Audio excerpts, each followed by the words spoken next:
আসসালামু আলাইকুম। সবাই কেমন আছেন? আশা করছি সবাই ভালো আছেন। আমি আজকে আপনাদের সাথে শেয়ার করব পুডিং। সো আমি মিল্কটাকে অনেক সুন্দর করে ঘন করে জাল দিয়ে নিয়েছি। এরপর আমি 4টা ডিম, সামান্য একটু লবণ, ওই ঘন মিল্কটা, চিনি পরিমাণ মতো আমি ব্লেন্ডার করে নিয়েছি।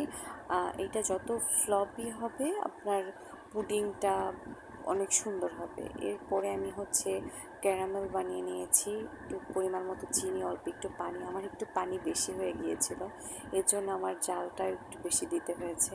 সো আমি ক্যারামেল যেভাবে কালার রাখতে চাই, তো আমার ক্যারামেলের কালারটা বেশি ভালো আসে নাই। আমি একটু ডিপ করতে চেয়েছিলাম, বাট আমার হয়নি। সো এরপরে আমি ক্যারামেলটাকে সুন্দর করে যেই বাটিটাকে করব সেট করে নিলাম। এরপরে ভালোভাবে ব্লেন্ডার করার পরে আমি সব মিশ্রণটা ওই বাটিতে, যেই বাটিতে দিব ওই বাটিতে সেট করেছি। এরপরে আমি রাইস কুকারে দিয়েছি। আপনারা ওভেনে দিতে পারেন, চুলায় দিতে পারেন, আমি রাইস কুকারে দিয়েছি। বাট এত মজা হয়েছে, এত মজা হয়েছে, সবাইকে ধন্যবাদ।